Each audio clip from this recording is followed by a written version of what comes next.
Hello students, आज हम लोग नया टॉपिक स्टार्ट कर रहे हैं, डिफरेंशिएशन।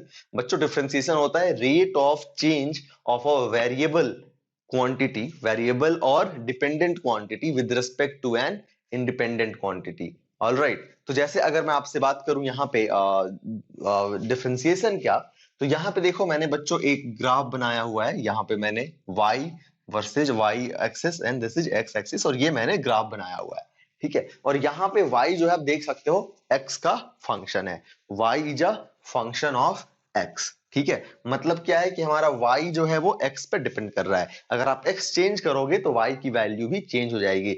मतलब y is a dependent quantity here and x is independent quantity. तो यहाँ पे हम लोग अगर मैं आपको ऐसा लिखूं कि dy बाई dx, ठीक है, कहीं लिखा हुआ है साथ मैंने, हाँ, तो देखो जैसे कि अगर मैं यहाँ पे ऐसे मैं लिख दूं dy बाई dx, इसका मतलब होता है differentiation of y with respect to x। बच्चों, इसका मतलब होता है डिफरेंशिएशन ऑफ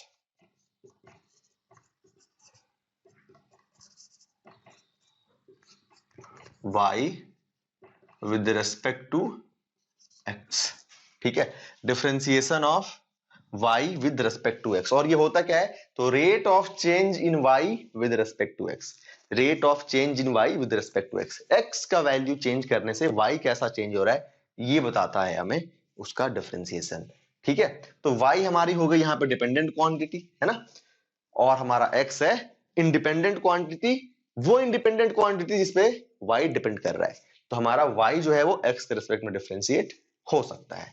ठीक है, यहां मैंने इसको लिखा हुआ है, और ये हमें क्या देगा, इसको मैं डिफरेंशिएट करूंगा तो क्या देगा, ये देगा मुझे rate of change in y with respect to x। मतलब y x के चेंज करने से कैसा चेंज कर रहा है, कैसे किस तरीके की चेंज आ रही है जब हम x चेंज कर रहे हैं तो y में। जैसे सिंपल सा एग्जांपल, आपको पता है कि rate of change in displacement क्या होता है। Rate of change in displacement हमें देता है वेलोसिटी। क्लास 9 से आपने पढ़ा होगा, और नहीं पढ़ा है तो अभी बता रहा हूं मैं आपको कि rate of change in displacement हमें देता है वेलोसिटी। ठीक है, मतलब अगर आप जो है ऐसा आपसे किसी ने कहा कि वो 10 सेकंड में 100 मीटर का डिस्टेंस ट्रैवल करता है और रेट यूनिफॉर्म है, मतलब कि कांस्टेंट वेलोसिटी से ट्रैवल करता है, कांस्टेंट वेलोसिटी से ट्रैवल करता है, तो आप क्या करोगे। ठीक है, आपकी वेलोसिटी अगर निकालनी है तो आप डिस्प्लेसमेंट अपॉन टाइम कर दोगे, तो 100 अपॉन 10 सेकंड कर दोगे, आपको वेलोसिटी मिल जाएगी। तो यहाँ पे क्या मिला आपको, rate of change in displacement, rate of change in displacement. और आपने क्या किया यहाँ पे, आपने यहाँ पे जो है डिस्प्लेसमेंट को टाइम से डिवाइड करके निकाला है ये चीज, किसको, वेलोसिटी को। जैसे अगर मान लो ऐसा आपसे कहा गया कि अभी आपकी पोजीशन थी किसी, जैसे मान लो कोई भी आप एक रेफरेंस पॉइंट ले ले, जैसे आपने रेफरेंस पॉइंट ले लिया, मान लीजिए कि कोई भी एक मेट्रो स्टेशन की, एक एक्स मेट्रो स्टेशन से आपकी डिस्टेंस थी 1 किलोमीटर, और आपका जो है 100 सेकेंड्स के बाद आपकी जो डिस्टेंस उसी मेट्रो स्टेशन से हो गई 2 किलोमीटर, 2 किलोमीटर हो गई। तो आपकी rate of change of displacement क्या थी, rate of change of displacement क्या थी। तो अगर आपको ये कह दिया जाए कि जो rate of change of displacement, rate of change of displacement क्या होती है, वेलोसिटी, वेलोसिटी कांस्टेंट थी, तो आप सिंपल क्या कर सकते हो, 2 kilometre minus 1 kilometre, 2 kilometre minus 1 kilometre, ये आपकी पोजीशन क्या हो गई, टाइम पे डिपेंड कर रही है, टाइम पे डिपेंड कर रही है। जैसे अभी आपका जो है 1 सेकेंड पे आप कहां थे, एक्स मेट्रो स्टेशन एक्स से आप 1 किलोमीटर के डिस्टेंस में थे, लेकिन आप जो है थोड़ी कुछ टाइम के बाद जो है आपका पोजीशन चेंज हो जाएगा, और पोजीशन को यहाँ पे मैं ले रहा हूं y, यहाँ पे पोजीशन को मैंने ले लिया y क्योंकि वो हमारा डिपेंड कर रहा है, वो एक वेरिएबल क्वांटिटी है, और टाइम को ले रहा हूं मैं x, टाइम को मैं यहाँ पे ले रहा हूं x, ठीक है, जिस पे डिपेंड कर रहा है डिस्प्लेसमेंट। तो जैसे जैसे आप टाइम बढ़ाओगे आपकी डिस्टेंस, आपकी जो पोजीशन है वो मेट्रो स्टेशन से दूर होती चली जाएगी, है ना। तो यहाँ पे आपका जो पोजीशन है वो टाइम के रिस्पेक्ट में चेंज करेगा। तो अगर आपने ये निकाल दिया rate of change in displacement with respect to time, तो आपको मिल जाएगा वेलोसिटी। ठीक है, और हमने वो कैसे निकाला, डिफरेंशिएट करके, डिफरेंशिएट करके हम उसको निकाल सकते हैं। अगर हमें यूनिफॉर्म रेट दिया हुआ है कि जो चेंज हो रहा है डिस्प्लेसमेंट में वो यूनिफॉर्म रेट से हो रहा है, तो हम लोग सिंपली उसको डिवाइड करके निकाल सकते हैं, 1 kilometre upon 100, that is 10 metre per second, है ना। 1 किलोमीटर को मीटर में चेंज कर लेंगे 1000 मीटर डिवाइड किया 100 सेकंड से 10 मीटर पर सेकंड, हमें वेलोसिटी मिल गई अगर यूनिफॉर्म रेट से हो रहा है तो। लेकिन मोस्टली हमारा क्या होता है, यूनिफॉर्म रेट से नहीं होता है। अब जरूरी कि आप पे किलोमीटर एक ही स्पीड में एक ही वेलोसिटी के साथ जाओगे, कहीं पे आपको जो है आपको स्पीड ब्रेकर मिलेगा तो आपको अपनी स्पीड कम करनी पड़ेगी, आपको थोड़ा सा मतलब काफी डेंस आपको रोड मिलेगा तो आपको अपनी स्पीड डिक्रीज करनी पड़ सकती है ना। फिर आपको थोड़ा सा अच्छा सा रोड मिल गया तो you can increase your velocity. तो ये जो है हमारा रेट होता है, that is most of the time वो हमारा कांस्टेंट नहीं होता है। तो वैसे केस में हम कैसे निकालेंगे उसका रेट ऑफ चेंज, डिस्प्लेसमेंट का rate of change with respect to time, उसके लिए बच्चों हमें हेल्प करता है डिफरेंशिएशन। ठीक है, तो डिफरेंशिएशन हमें क्या देता है, rate of change in a rate of change in a dependent quantity with respect to the independent quantity on which the dependent quantity depends। ठीक है, too many dependent and independent. All right, चलिए तो बच्चों यहां पे आपको I think आपको differentiation का मतलब आ गया होगा समझ में कि rate of change in dependent quantity with respect to the independent quantity on which the dependent quantity depends. All right, तो अभी देखो यहां पे मैंने इसका ज्योमेट्रिकल इंटरप्रिटेशन समझाया है डिफरेंशिएशन का, कि जैसे मान लीजिए ये x है और ये y है, और y है बच्चों हमारा f ऑफ x, y है हमारा f ऑफ x। मतलब क्या है कि y हमारा x पे डिपेंड कर रहा है, y हमारा x का फंक्शन है। x हम लोग चेंज करेंगे तो y की वैल्यू चेंज हो सकती है। जैसे कि कोई भी ऐसा कुछ भी होगा, y इज इक्वल टू मान लो एक्स स्क्वायर प्लस 2, तो इसमें क्या करोगे आप, x का वैल्यू अगर 0 रखोगे y क्या मिलेगा 2, x का वैल्यू 1 रखोगे y क्या मिलेगा 3, x का वैल्यू 2 रखोगे y क्या मिलेगा 2 2 का स्क्वायर प्लस 2 6, x अगर आप x अपने 3 रखा तो आपको क्या मिलेगा 11। देख रहे हो आप, y चेंज हो रहा है तो सॉरी x चेंज हो रहा है तो y चेंज हो रहा है ना। ठीक है, तो हमारा ये हो गया डिपेंडेंट और ये x हो गया इंडिपेंडेंट। तो मान लो ऐसा ही कुछ ग्राफ मैंने बनाया हुआ है यहाँ पे, y equal to x square plus 2 का ऐसा मान लेते हैं। ठीक है, तो अभी मुझे क्या इसका रेट ऑफ चेंज निकालना है, मुझे इसका रेट ऑफ चेंज निकालना है कि x को चेंज करने से y कैसा चेंज हो रहा है, x को चेंज करने से y कैसा चेंज हो रहा है। जैसे मान लो बच्चों कि यहां पे एक पॉइंट मैंने लिया y और इसका मैंने कोऑर्डिनेट ले लिया लेट्स से xy। ठीक है, और फिर मैंने यहां एक पॉइंट लिया a डैश, तो a डैश की कोऑर्डिनेट क्या हो जाएगी बच्चों, x plus delta x comma y plus delta y। a dash की कोऑर्डिनेट हो जाएगी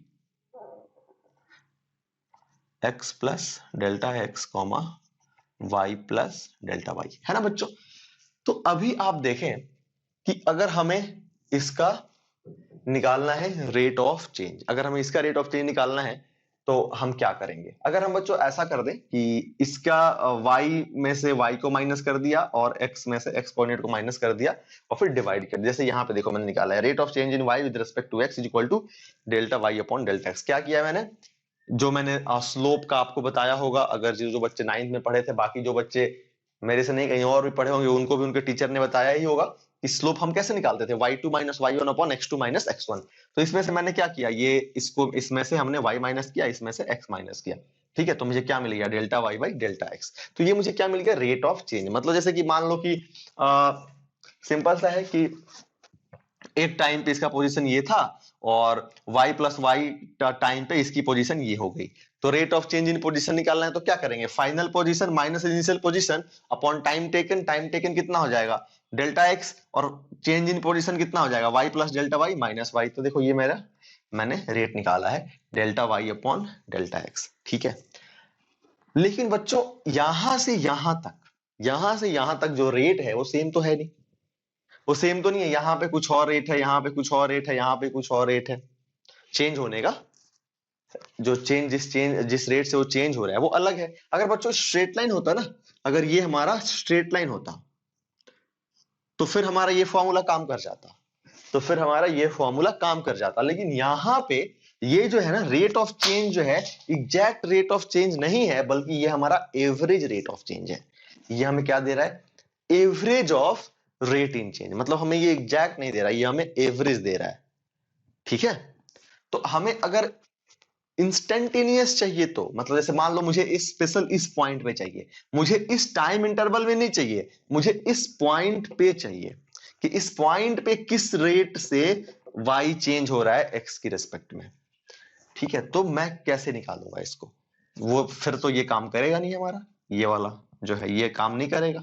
काम ये कर सकता है किसमें, जब हमारा एक स्ट्रेट लाइन हो, क्योंकि इसका चेंज होने का रेट कांस्टेंट है। तो आप यहां से यहां तक का निकालो या फिर यहां तक का निकालो, दोनों सेम आएगा। लेकिन इसके केस में बच्चों सेम नहीं आएगा, ठीक है। तो मैं क्या करता हूं यहाँ पे कि मैं मान लूंगा कि delta x tends to zero. Delta x tends zero का मतलब क्या है कि मैं इसको डिक्रीज करने लग गया। मतलब मैं इसको यहां पे लेके आया, मैं इसको यहां पे लेके आया, इसको यहां पे लेके आया, यहाँ पे। तो देखो जब मैं यहां पे लेके आऊंगा मतलब डेल्टा एक्स को मैं बहुत छोटा कर दूंगा। तो मतलब मैं क्या कर रहा हूँ बेसिकली, डेल्टा एक्स को मैंने जब बहुत छोटा कर दिया तो बेसिकली मैं क्या कर रहा हूँ, जो इंटरवल ले रहा हूँ ना, जो इंटरवल ले रहा हूं वो मैं बहुत छोटा ले रहा हूं। मतलब यहां से लेट से यहां से लेके यहां तक का ले रहा हूं, यहां से लेके यहां तक का। तो बच्चों यहां से लेके यहां तक का आप इसको स्ट्रेट लाइन मान सकते हो, बहुत ही छोटा। तो आप उसको स्ट्रेट लाइन मान सकते हो। तो उसके केस में जो है आपका ये फॉर्मूला काम कर जाएगा, क्योंकि बहुत आपने इंटरवल छोटा कर दिया। जब आपने इंटरवल बहुत छोटा कर दिया तो उस छोटे से इंटरवल के लिए it can be a straight line. और फिर जैसा कि हमारा ये वाला इसके केस में ट्रू हो रहा था, इसके केस में भी ट्रू हो जाएगा।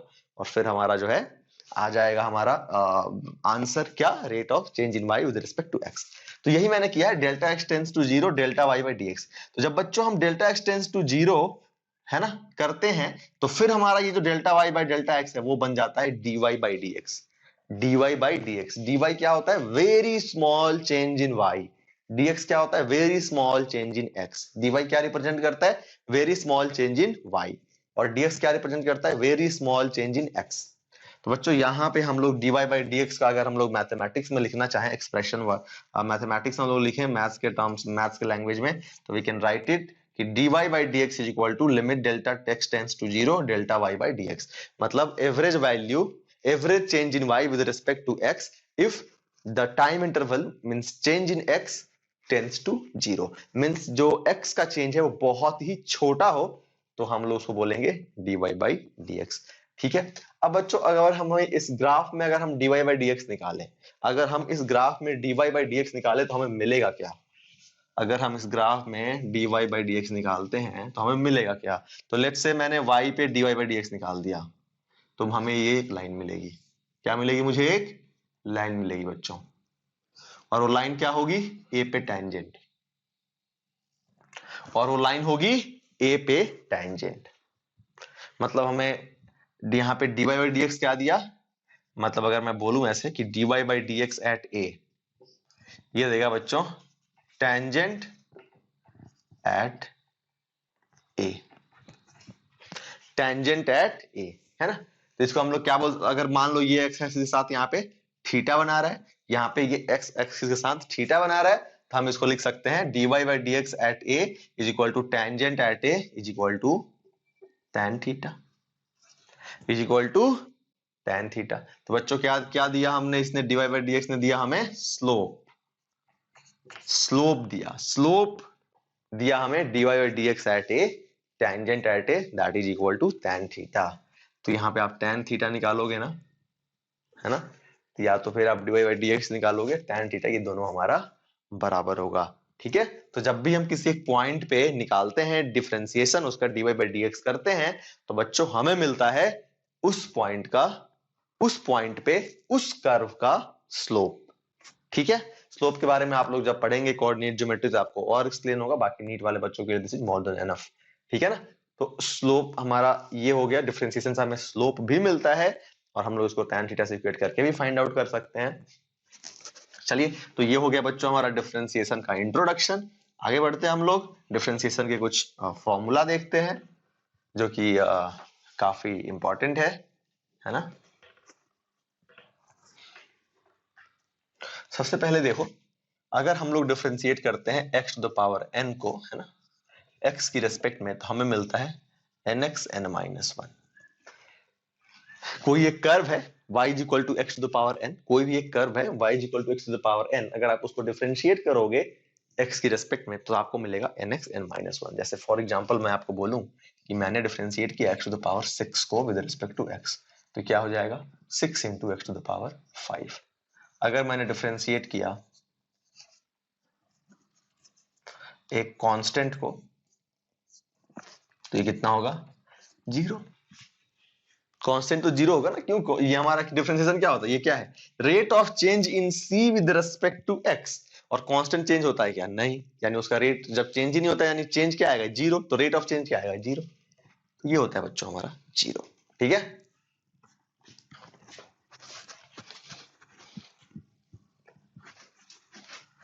तो पहला रूल हो गया। दूसरा रूल देखिए, डिफरेंशिएशन ऑफ, दूसरा तो मैंने लिखा ही नहीं है ना, ये भी लिख देता हूँ, जीरो। दो रूल हो गए। तीसरा देख लो आप, ट्रिगोनोमेट्रिक में घुसते हैं, sine x upon differentiation of sine x with respect to x. Differentiation of sine x with respect to x, ये होता है बच्चों कॉस एक्स। ये होता है हमारा cos x. Differentiation of cos x, ये आपको याद करने हैं, ये सारे आपको याद होने चाहिए। ये होता है बच्चों हमारा माइनस साइन एक्स। इसका डिफरेंशिएशन हम जो है नहीं करेंगे, है ना। मैथ्स वाले बच्चों के लिए इंपॉर्टेंट है, मैथ्स वाले बच्चे मैथ्स में करेंगे, बाकी नीट वाले बच्चों के लिए बिल्कुल इंपॉर्टेंट नहीं है। आपके पास इसको याद करने के अलावा कोई दूसरा सोल्यूशन नहीं है, आपको याद करना पड़ेगा। आप देखो यहाँ पे डिफरेंशिएशन ऑफ tan x क्या होगा, तो ये होता है बच्चों sec square x। Differentiation of tan x ये होता है हमारा sec स्क्वायर x, है ना। Differentiation of sine cos tan हो गया। अब हम लोग डिस्कस करते हैं cosec। Differentiation of cosec x,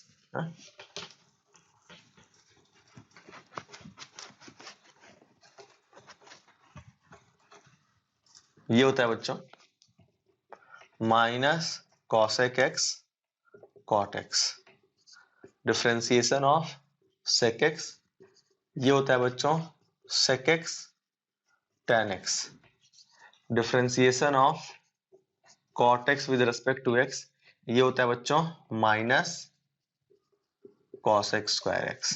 ठीक है, बहुत इंपॉर्टेंट फॉर्मूलाज हैं, इन सब ये सब आपको याद होना चाहिए, इसको नोट कर लो बच्चों। हम डिफरेंशिएट करते हैं e to the power x को, कोई चेंज नहीं आता, ये हमारा e to the power x ही रहता है। e to the power x को जब हम लोग डिफरेंशिएट करते हैं x के रिस्पेक्ट में, कोई चेंज नहीं आता, है ना। जो हमारा ये जो रिजल्ट है वो हमारा सेम का सेम रहता है। ठीक है, लेकिन अगर हम लोग डिफरेंशिएट करें जैसे कि a to the power x को, तो इसमें चेंज आता है ना थोड़ा सा। a to the power x तो एज इट इज रहता है, लेकिन यहाँ पे आता है हमारा log a बेस e। ठीक है, ये आ जाता है। ऑलराइट, चलिए आप इसको नोट कर लीजिए जल्दी से, फिर मैं आपको और समझाता हूँ और फॉर्मूला लिखवाता हूँ कुछ। ये बच्चों याद होने चाहिए आपको, इसको आप कहीं भी लिख के एक अच्छे से पेज पे आप अपने स्टडी टेबल के आगे लगा सकते हो, जिससे कि आप इसको बार बार देखते रहो और आपको याद आ जाए। आपको ये सब कुछ सारे ये जो है याद हो जाए आपके, हमेशा आपके दिमाग में रहना चाहिए ये सारे फॉर्मूलाज, है ना। ये नहीं कि पीछे पलट के कॉपी चेक कर रहे हैं कि क्या था डिफरेंशिएशन साइन एक्स का, वैसे नहीं बच्चों। अगर हम लोग डिफरेंशिएट करें log x का बेस हमारा e होना चाहिए, तो वैसे केस में बच्चों हमारा आंसर होता है 1/x। लेकिन अगर हम लोग डिफरेंशिएट करते हैं जब हमारा बेस a हो, तो ऐसे केस में बच्चों जो हमारा आंसर आता है वो आता है log a base e upon x। ठीक है बच्चों, तो ये हो गया हमारा कुछ डिफरेंशिएशन का बेसिक फॉर्मूलाज जो आपके याद होने चाहिए, है ना। हमने लॉगरिथमिक भी डिस्कस कर लिया, अलजेब्रिक भी डिस्कस कर लिया, हमने ट्रिगोनोमेट्रिक भी डिस्कस कर लिया, एक्सपोनेंट्स भी डिस्कस कर लिया, है ना।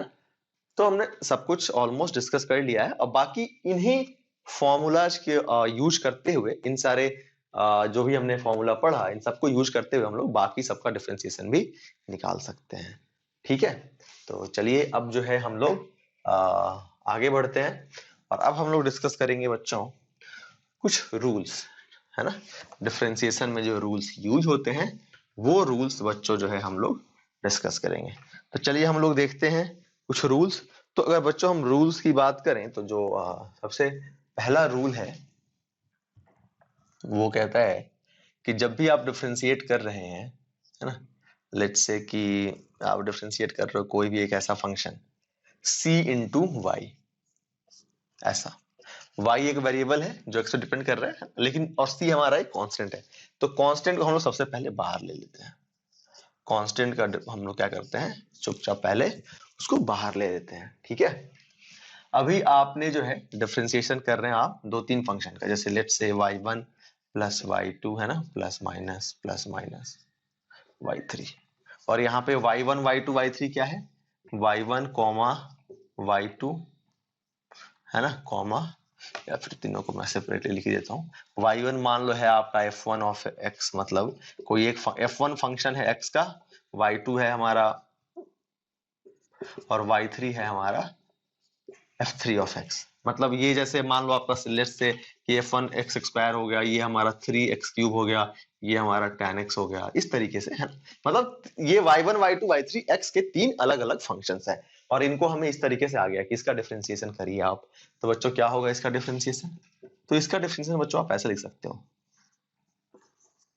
Differentiation of y1 with respect to x plus minus differentiation of y2 with respect to x plus minus differentiation of y3 with respect to x। मतलब हमने क्या देखा कि अगर दो डिपेंडेंट क्वांटिटीज आपस में ऐड हो रहे हैं या सब्ट्रैक्ट हो रहे हैं, तो हम उनको इस तरीके से लिख सकते हैं, और उनको सेपरेटली डिफरेंशिएट करके और क्या करेंगे, फिर हम लोग उनको ऐड कर देंगे। जैसे यहाँ पे जो मैंने एग्जांपल लिया हुआ है, अगर मैं उसको कंसीडर करूं तो आप देखो differentiation of y1 with respect to x, तो बच्चों ये हमारा कौन से फॉर्मूले पे सेट हो रहा है, x to the power n वाले फॉर्मूले पे। वो और इसका फॉर्मूला क्या होता था, n x to the power n minus one, n into x to the power n minus one. यानी इसका डिफरेंशिएशन क्या हो जाएगा बच्चों, इस फॉर्मूले का यूज करते हुए, तो जो पावर है वो आगे आ गया, और x लिखेंगे एज इट इज, और पावर में से 1 माइनस कर दिया, तो 2 इंटू एक्स का पावर 1। अब x का पावर तो 1 तो लिखते नहीं है, नहीं लिखते ना, तो देखो इसका डिफरेंशिएशन कितना आ गया बच्चों, 2x प्लस माइनस, मतलब प्लस माइनस लगाने मतलब ये है कि प्लस के लिए भी ट्रू है और माइनस के लिए भी ट्रू है। 3x क्यूब, तो सबसे पहले तो कांस्टेंट है, सबसे पहले तो कांस्टेंट है, कांस्टेंट को लेंगे बाहर, ले लिया बाहर, अंदर क्या बच गया, x क्यूब, इसी फॉर्मूले पे ये भी जाएगा, तो इसी फॉर्मूले पे जाएगा बच्चों, तो क्या हो गया बताइए, n आगे आ गया यानी 3 आगे आ गया, तो 3 इंटू 3, और x के पावर में से कितना माइनस हो जाएगा, एक माइनस, यानी 3 माइनस 1 हो गया 2, plus minus y3। tan x का डिफरेंशिएशन क्या होगा बच्चों, tan x का डिफरेंशिएशन हमने जस्ट पढ़ा था, क्या था, sec स्क्वायर x। आ गया आपका आंसर, आपका आंसर आ गया 2x plus minus 9x square plus minus sec square x, है ना, काफी सिंपल। तो इस तरीके से बच्चों हम लोग जो है डिफरेंशिएशन का यूज करेंगे। तो ये हो गया हमारा बच्चों एडिशन और सब्ट्रैक्शन के लिए। हम लोग बात करेंगे अब मल्टीप्लीकेशन की।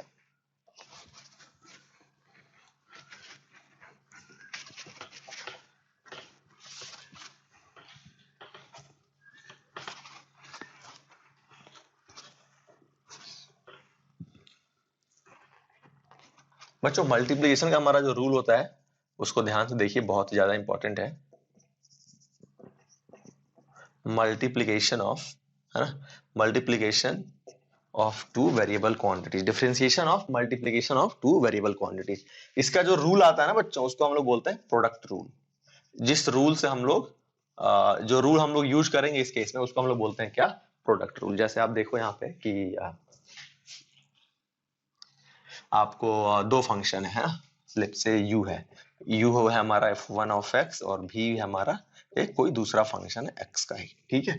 इसको हमें डिफरेंशिएट करना है, हमें ये निकालना है, differentiation of u v with respect to x क्या होगा बच्चों। इसका फॉर्मूला होता है, सबसे पहले आप u को डिफरेंशिएट करिए, v को बाहर ले लीजिए, है ना, और u को डिफरेंशिएट करिए x के रिस्पेक्ट में, है ना, और प्लस अब आप u को बाहर ले लीजिए और v को डिफरेंशिएट करिए x के रेस्पेक्ट में, हो गया प्रोडक्ट रूल। ये हो गया हमारा प्रोडक्ट रूल।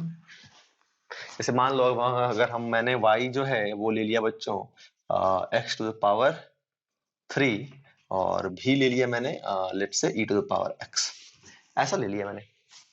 इसको डिफरेंशिएट करता हूं मैं, मतलब मुझे बच्चों ये दिया हुआ है x का cube e to the power x, इसको मुझे डिफरेंशिएट करना है x के रिस्पेक्ट में। क्या करूंगा मैं, सबसे पहले मैं v को बाहर ले लूंगा e to the power x, और फिर मैं डिफरेंशिएट करूंगा किसको, x क्यूब को विद रिस्पेक्ट टू x। फिर मैं क्या करूंगा, x क्यूब को बाहर लिख लूंगा और डिफरेंशिएट करूंगा e to the power x को विद रिस्पेक्ट टू x। ये देखो आप e to the power x cube का डिफरेंशिएशन क्या हो गया, 3x square plus x cube, और e to the power x का डिफरेंशिएशन क्या होता है, कुछ नहीं, नो चेंज आता है हमारा।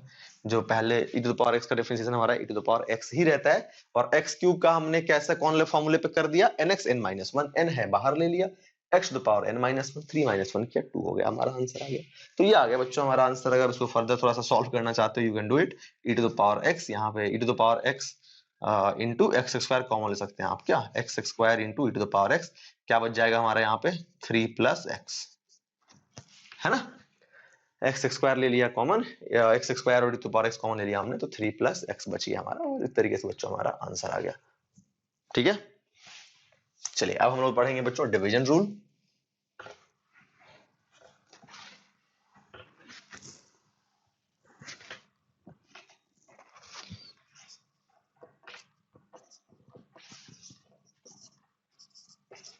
बच्चों डिवीजन रूल में क्या करते हैं हम लोग, डिवीजन रूल में जो है हम लोग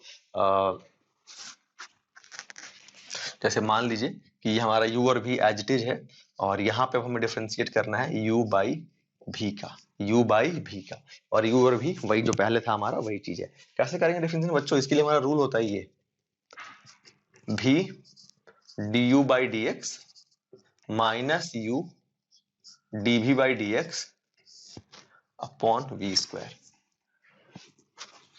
v को बाहर लेते हैं, u को डिफरेंशिएट करते हैं x के रिस्पेक्ट में, माइनस u को बाहर लेते हैं, v को डिफरेंशिएट करते हैं x के रिस्पेक्ट में, डिवाइडेड बाई v का स्क्वायर।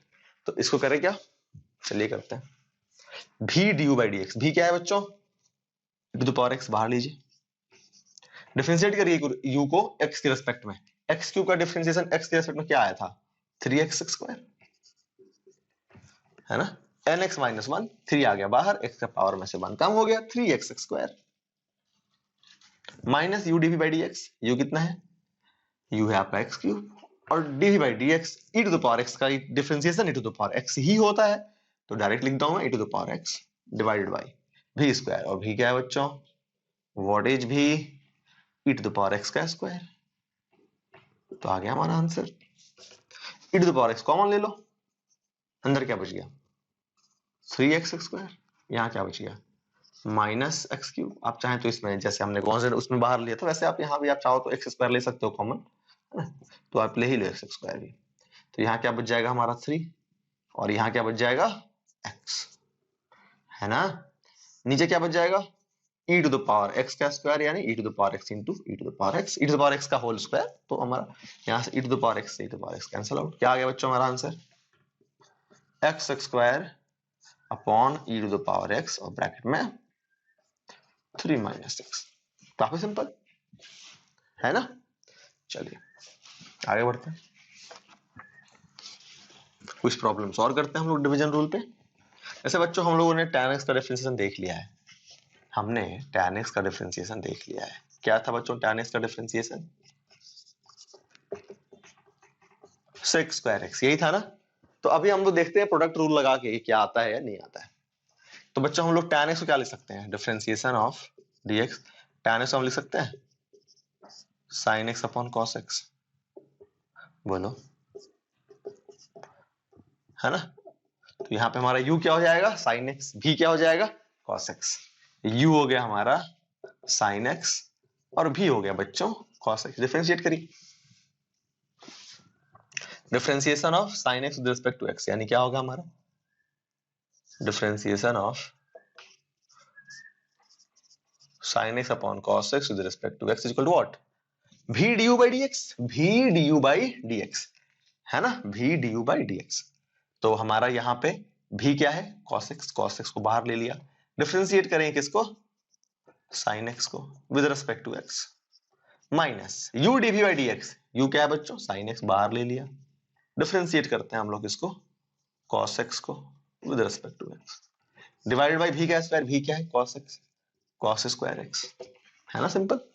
सॉल्व करिए, cos x sin x का डिफरेंशिएशन क्या होता है बच्चों cos x होता है माइनस sin x, और बच्चों cos x का डिफरेंशिएशन क्या होता है, cos x का डिफरेंशिएशन होता है माइनस sin x। तो माइनस माइनस क्या हो जाएगा यहाँ पे, और नीचे हमारा क्या है cos स्क्वायर x, कितना हो गया cos square x minus minus plus हो गया हमारा कितना sin square x upon cos square x, ये कितना हो जाएगा 1 upon cos square x is equal to sec square x। देखो तो आ गया ना, यानी हमने जो लिखा था फॉर्मूला सही लिखा था नहीं लिखा था, हमारा आ गया ना differentiation of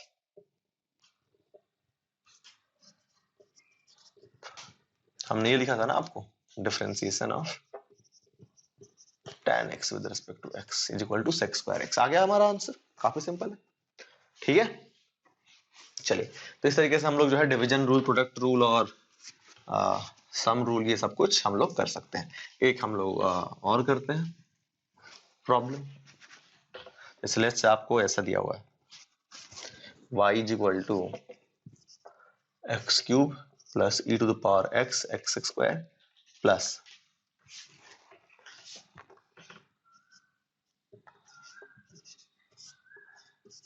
sine x by tan x. मान लो आपको ऐसा दिया हुआ है कि sine x by tan x. ठीक है, कैसे करेंगे डिफरेंशिएट इसको बताओ। चलिए करते हैं। सबसे पहले अगर हमें ये अगर निकालना है dy बाई डी एक्स, तो हम लोग क्या करेंगे, इन सबका डिफरेंशिएशन अलग अलग निकाल के ऐड कर लेंगे तो हमारा आंसर आ जाएगा। चलिए हम लोग तीनों का अगर डिफरेंशिएशन निकालें तो सबसे पहले तो एक्स क्यूब का डिफरेंशिएशन निकालते हैं। तो एक्स क्यूब का डिफरेंशिएशन कैसे निकलेगा, x to the power n है ना, वाले फॉर्मूले से nx n माइनस वन, तो nx आ गया, n आ गया बाहर और x का पावर एक डिक्रीज हो गया 3x स्क्वायर प्लस। इसके लिए क्या लगेगा बच्चों, प्रोडक्ट रूल। और प्रोडक्ट रूल क्या कहता था, v du by D x plus u dv by D x.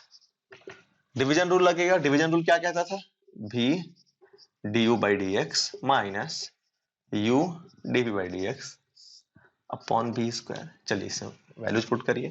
अब यहाँ बच्चों मैंने u किसको माना हुआ है, e to the power x को, v किसको माना है x स्क्वायर को, यहाँ पे मैंने u किसको माना हुआ है sin x को, और v किसको माना हुआ है tan x को। चलो मैं लिख देता हूँ u v। चलिए तो कितना हो गया बच्चों, 3x square plus v du by D x. v du by D x यानी x स्क्वायर और du by D x, e to the power x का डिफरेंशिएशन क्या होता है बच्चों, e to the power x plus u dv by D x, है ना।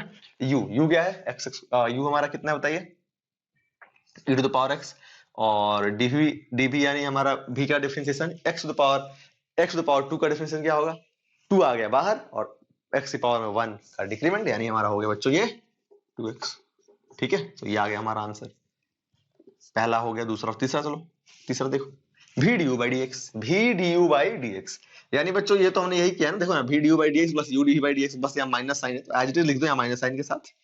तो कितना हो गया x square e to the power x minus e to the power x 2x।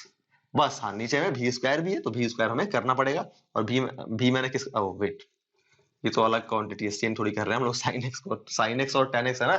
चलो तो v du by D x, तो v कितना है हमारा बताओ, tan x, और हमारा sin x का डिफरेंशिएशन क्या होता है, cos x। कभी कभी होती गलती। चलिए अब हम लोग क्या करेंगे, u dv by D x, u क्या है बच्चों sin x, और dv बाई डी एक्स यानी कितना, dv बाई डी एक्स यानी हमारा tan x का डिफरेंशिएशन। tan x का डिफरेंशिएशन कितना होता है बच्चों, sec स्क्वायर x। थोड़ा सा इसको मिटा के मैं अच्छे से लिखता हूँ, कितना आता है यहाँ पे, v du by D x यानी tan x cos x minus u कितना है sin x, और tan x का differentiation sec square x upon v का स्क्वायर यानी tan स्क्वायर x। चलिए फर्दर सॉल्व करना चाहते हो कर सकते हैं आप। तो कितना हो गया, 3x square plus x square e to the power x plus e to the power x 2x, है ना, plus tan x into cos x, sin x upon cos x होता है ना tan x, तो हमारा यहाँ क्या बच जाएगा, sin x बच जाएगा, minus sin x into sec square x। तो इसको sec स्क्वायर x को क्या लिख सकते हैं, 1 बाई cos स्क्वायर x, है ना। तो एक sec को ऊपर ही रहने देता हूं और cos को नीचे लेके आ जाता हूं, तो sin x अपॉन cos, जैसे मैं ये कह रहा हूं कि मैं इसको ऐसा लिख सकता हूं ना, sin x upon cos x into sec x। ठीक है, ऑलराइट, और नीचे हमारा जो है वो tan स्क्वायर x ही रहेगा। तो ये देखो, इसको आप क्या लिख सकते हो, tan x लिख सकते हो, और ये sec x, तो थोड़ा सा मतलब सिंप्लीफाई हो जाएगा और कुछ नहीं। तो यहाँ पे देखो आप चाहो तो क्या ही सिंप्लीफाई करोगे, रहने दो, है ना। मतलब सिंप्लीफाई करने का पर्पस ये है, इसलिए कर रहा हूं मैं कि कभी कभी ना ऑप्शन के हिसाब से आपको सिंप्लीफाई करना पड़ सकता है, तो ये नहीं कि यहां तक करके छोड़ दिया, आप ऑप्शन भी देख लेना कि ऑप्शन में क्या आंसर दिया हुआ है, तो ऑप्शन के हिसाब से फिर ऑप्शन जैसा है, जिस फॉर्म में है उस फॉर्म में आप सिंप्लीफाई करके लेके आना। तो ये कितना हो गया बताओ, साइन एक्स माइनस ये हमारा कितना हो गया, sine x upon cos x, tan x, और ये बच गया हमारा sec x divided by tan square x. ठीक है बच्चों, तो ये हो गया हमारा, जिसमें हमने प्रोडक्ट रूल भी यूज कर लिया, हमारा एडिशन सब्ट्रैक्शन वाला भी यूज हो गया, डिवीजन रूल भी यूज हो गया। ठीक है बच्चों, तो बच्चों इस तरीके से जो है हम लोग डिफरेंशिएशन करेंगे। अगली क्लास में हम लोग मिलते हैं और अगली क्लास में डिस्कस करेंगे हम लोग चेन रूल।